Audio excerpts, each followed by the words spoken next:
இந்திய யூனியன் முஸ்லிம்களுடைய மாவட்ட செயலாளர் மங்களம் இப்ராஹிம் அவர்களையும், இந்திய யூனியன் முஸ்லிம் லீக் நகர பொருளாளர் CM அஸ்கர் அவர்களையும், நகர செயலாளர் நண்பர் முகமது ரஃபீக் அவர்களையும், வர்த்தக அணியினுடைய மாவட்ட தலைவர் அப்துல் அபுதஹீர் அவர்களையும், மாவட்ட பொருளாளர் ரிஃபாய் அவர்களையும், பல்லடம் சட்டமன்ற தொகுதியினுடைய அமைப்பாளர் இர்ஷாத், முஸ்லிம் யூத் லீக் மாவட்ட துணை செயலாளர் நூர் முகமது, காங்கிரசினுடைய அலாவுதீன், அப்துல் ரசாக் உள்ளிட்ட அனைவர்களையும் இந்த நிகழ்வுக்கு வருக வருக அன்போடு வரவேற்பதற்கு முயற்சி அடைகின்றோம்.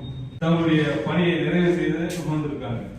ஆனா எப்பொழுதுமே பணி நிறைவில்லாத ஊழியர்களா நீங்க உட்கார்ந்துருக்கீங்க. அவங்களுக்கு இந்த பீரியட் கொடுத்துட்டாங்க, எலெக்ஷன் வரைக்கும் அவங்க ஃப்ரீயா தான் இருப்பாங்க. ஆனா இங்க இருக்கக்கூடிய நீங்கள், உங்களுக்கு பணி நிறைவே கிடையாது.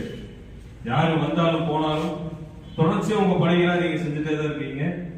உங்களுக்கான கடமைகள் இருந்து கொண்டே இருக்கிறது. நீங்க எல்லாம் களத்துல இருக்கிறதுனாலதான் நாங்கெல்லாம் தூய்மையா, அமைதியா, ஆரோக்கியமா வாழ்ந்துட்டு இருக்கோங்கிறதுல மிக்க மகிழ்ச்சி அடைகிறோம். எங்களுடைய ஆடைகள் தூய்மையா இருக்கு, எங்களுடைய வீடுகள் தூய்மையா இருக்கு, நாங்கள் வசிக்கின்ற பகுதிகள் தூய்மையா இருக்கு. அப்படின்னா நீங்க சேத்துல இறங்கி வேலை செய்றீங்க, சாக்கடையில அள்ளுறீங்க, பைப் உடைப்பிக்கா ஏற்பட்ட அதுல நினைறீங்க, சேத்துல இறங்குறீங்க. உங்களுடைய அர்ப்பணிப்பு தான் எங்களுடைய வாழ்க்கை. நீங்க அழுக்காக்கி எங்களை தூய்மைப்படுத்துறீங்க. உங்களுடைய வாழ்க்கைக்கும் உங்களுடைய ஆரோக்கியத்திற்கும் எப்பொழுதுமே நாங்கள் பிரார்த்தனை செய்வதோடு எல்லா நிலைகளிலும் உங்களோட நாங்க கூட இருப்போம்.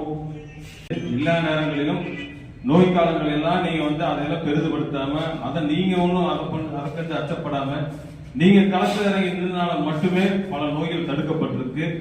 அவங்களுடைய பதவி காலம் முடிஞ்சாலும் உங்களுடைய பணியின் காலம் முடியல. யார் அடுத்த ஆட்சிக்கு வருவாங்களோ, யார் பொறுப்பு எடுப்பாங்களோ, யார் வழி நடத்துவாங்களோ எங்களுக்கு தெரியாது. ஆனா இந்த ஊரை சுத்தமா வச்சிருக்கிறது உங்க கையில தான் இருக்கு. இது வரைக்கும் நீங்க என்ன பணி செஞ்சீங்களோ அதே போல அதை விட இன்னும் அதிகமா. ஏன்னு சொன்னா, இது வரைக்கும் ஊராட்சியோட துணைத் தலைவர் இருந்தாரு, தலைவர் இருந்தாங்க, அந்தந்த கவுன்சிலர் இருந்திருப்பாங்க, உங்களை கூப்பிட்டு சொல்லி இருப்பாங்க. இல்லைனாலும் சொல்லாட்டி நீங்க உங்க பணியில செஞ்சுட்டு தான் இருந்திருப்பீங்க. இனி உங்களுக்கு கேட்கறதுக்கு அதிகப்படியான ஆட்கள் இருக்க மாட்டாங்க. ஆனா உங்களுடைய பணி முடியலன்னு நினைச்சுக்கோங்க. நீங்க களத்துல இறங்கினால்தான் இந்த நாடும் இந்த ஊரும் சுத்தமா இருக்கும். உங்களுடைய பணியை எப்பவும் போல செய்யுங்க. அது எங்களுக்கு செய்யற மிகப்பெரிய கடமை. உங்களுக்காக நாங்க எப்பவுமே இருக்கிறோம். தோளோடு தோளும் நாங்க எப்பவுமே நிற்போம். இப்ராஹிம் சொன்ன மாதிரி என்ன தேவைகள் இருந்தாலும் இந்திய முஸ்லிம் லீக் நிர்வாகிகள் அணுகுங்க. எங்களால் ஆன பணிகள் நிச்சயமா உதவிகளை நாங்கள் செஞ்சு கொடுப்போம். 5 ஆண்டுகள், அந்த 5 ஆண்டுகளில் 2 ஆண்டுகள் கொரோனாவுடைய காலம். இந்த கொரோனாவுடைய காலகட்டத்திலும் களத்தில் இறங்கி பணி செய்தவர்கள் நீங்கள்.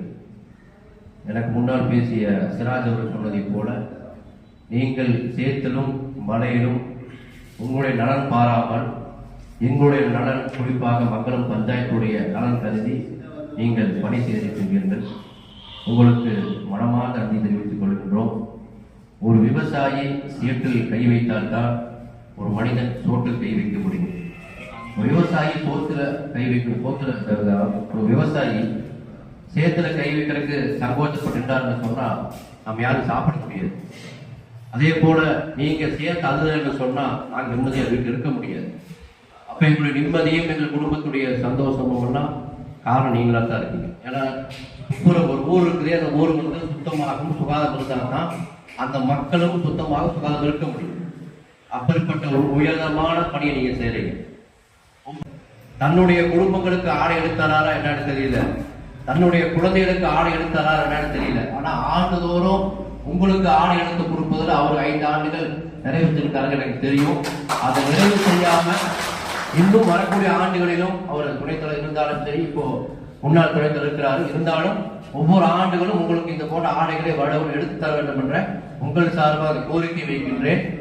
அது மட்டுமல்லாமல் நாங்கள் முஸ்லீம் லீக் சார்பாக ரத்த தானம் முகாமைத்து சகோதரர் சிராஜ் அவர் நடத்தி கொண்டிருக்கின்றார். உங்களுக்கு யாருக்கு என்ன தேவை ஏற்பட்டாலும் ரத்தம் தேவைப்படும் போது அவரை அணுகுங்கள். அதே போல முஸ்லீம் லீக் சார்பாக நாம் ஆம்புலன்ஸ் வைத்திருக்கின்றோம்.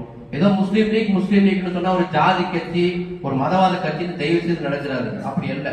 இந்திய முஸ்லீம் லீக் என்பது ஒரு ஜாதி கட்சி, மதவாத கட்சி என்பது நிச்சயமாக இல்லை. நாங்கள் முஸ்லீம் என்பவர் யார் என்று சொன்னால், தன் நாவால் தன் கரங்களால் பிறருக்கு நோவினை செய்யாதவர்கள் உண்மையான முஸ்லீம். இஸ்லாம் என்று சொன்னால் சாந்தியும் சமாதானம் என்பதுதான் பொருள். ஆகவே நீங்களும் நானும் சகோதரர்கள். நாங்கள் இஸ்லாம் தான் சொல்லிக் கொண்டிருக்கிறோம். இங்க இந்தியாவில் பிறந்த, உலகத்தில் பிறந்த யாராக இருந்தாலும் நாம் சகோதரர்கள். நீங்கள் மதங்கள் வேறு, நான் அல்லாஹ்வை வணங்கலாம், நீங்கள் முருகனை வணங்கலாம், அவ்வளவுதான். மதங்கள் வேறே தவிர நம்முடைய மனங்கள் வேறு அல்ல. நாம் மனங்கள் ஒற்றுமையாக இருக்க வேண்டும், நம் ஊர் ஒற்றுமையாக இருக்க வேண்டும், நம்முடைய ஊர் நலன் முக்கியம். ஆகவே நீங்க ஒரு ஜாதி கட்சி மதத்தை நினைக்காம நீங்க எங்களை சகோதரன் நினைங்க, நாங்க உங்களை சகோதரத்தை நினைக்கிறோம். எங்க இஸ்லாம் தான் சொல்லிக் கொண்டிருக்குது. சகோதர சமுதாயம் தான் உங்களை சொல்ல சொல்லியிருக்குது. நாங்க என்ன சொல்றோம், முஸ்லீம்கள் சொன்னா அவங்களை பார்த்து சகோதர சமுதாயம், அவங்க சகோதரர்கள் தான். நாங்க எப்படி அண்ணன் தம்பி, நீங்க நாங்க அண்ணன் தம்பி, நாம சகோதரர்கள் தான். நீங்க துப்புரவு தொழில் செய்யறதுனால நீங்க கேவலமானவர்கள் அல்ல, நீங்கள் தான் உயரமானவர்கள்.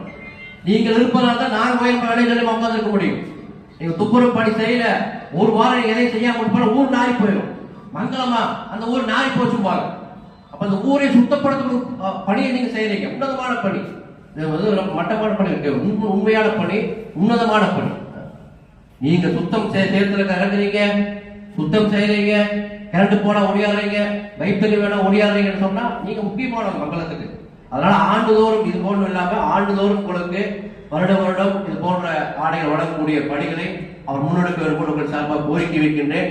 அது மட்டுமல்லாமல் நம்முடைய பகுதி இப்ப பஞ்சாயத்து நிறைவேற்றி விட்டது. இருந்தாலும் அடுத்தது மாநகராட்சியா பஞ்சாயத்து என்பது தெரியல. எதுவாக இருந்தாலும் நம்முடைய ஊர் நலனுக்காக நீங்க உங்களுடைய பணிகளை நீங்க உண்மையாகவும் எப்போதும் போல சிறப்பாக செய்யுங்க. இந்தியன் முஸ்லீம் லீக் உங்களுக்கு என்றுக்கும் உறுதுணையாக இருக்கும். உங்களுடைய ஏதாவது சிரமங்கள் கஷ்டங்கள் ஏற்படும் போது எங்களை எப்படி இப்போ பஞ்சாயத்து துறையில இருந்து 5 ஆண்டுகள் அவரை நீங்க அணுகிறீங்களோ அதே போல நீங்கள் மீண்டும் ஒரு அணுகலாம். அதாவது உங்களால முடியல, ரொம்ப சிரமம், ஒரு கஷ்டம் ஏதாவது இருந்தா நீங்க பஞ்சாயத்து துறையில அணுகலாம். அதே போல மணியன் அப்படித்தான், நீங்க உங்களால முடியலன்னு சொன்னா அழகோ பஞ்சாயத்து முடிஞ்சது, ஒரு துணைத் தலைவர் இல்ல, அவர் மணியன் இல்ல நீங்க நினைக்க வேண்டாம். பொறுப்பு இருந்தாலும் பொறுப்பு இல்லாட்டியும் உங்களுக்கு ஏதாவது முக்கியமான ரொம்ப சிரமம் கஷ்டம் வரும்போது நிச்சயமா அணுகுங்க, அவங்க உதவி செய்வாங்க. அதே போல இந்தியன் முஸ்லீம் லீக் மங்களம் அதே மாதிரி தான். இந்த பிளட், ஆம்புலன்ஸ் மற்ற ஏதாவது தேவை இருந்தா சகோதரர் சிராஜ் இவங்க இருக்காங்க, நீங்க பயன்படுத்திங்க. என்னைக்கும் எங்களோட தொடர்பு இருங்க, நாங்களும் உங்களோட தொடர்பு இருப்போம். மங்களம் பஞ்சாயத்து சிறந்த பஞ்சாயத்து இருப்பதை போல வரக்கூடிய காலகட்டத்திலும் சிறந்த ஊராக, சிறப்பான ஊராக, சுகாதாரமான சுத்தமான ஊராக ஆகுவதற்கு நாம் அனைவரும் ஒன்றிணைந்து பாடுபடுவோம். நன்றி. நன்றி. அனைவருக்கும் பொங்கல் வாழ்த்துக்களையும் அதே நேரத்தில் உங்களுக்கு ஒரு சீருடை குறித்து என்னுடைய மாவட்ட செயலாளர் இப்ராஹிம் சொன்னது போல என் உயிருள்ள காலம் வரை உங்களுக்கு நான் செய்வேன். அதே போல என் கூட கஷ்ட நஷ்டத்திலையும் சுபகாரியத்திலையும் என்னோட எல்லா நிலையிலும் நீங்க கலந்துருக்கீங்க, எப்பவுமே இருப்பீங்க. இந்த விழாவுக்கு சிறப்பித்து வருகை புரிந்த என்னுடைய கட்சி தோழர்களுக்கும் உங்களுக்கும் இந்த நிர்வாகத்துக்கும் மனமார்ந்த நன்றியை தெரிவித்துக் கொண்டு இந்த விழாவை துவங்கி கொடுக்குமாறு அனைவரையும் கட்சியின் சார்பாக கேட்டுக்கொள்கிறேன். நன்றி, வணக்கம்.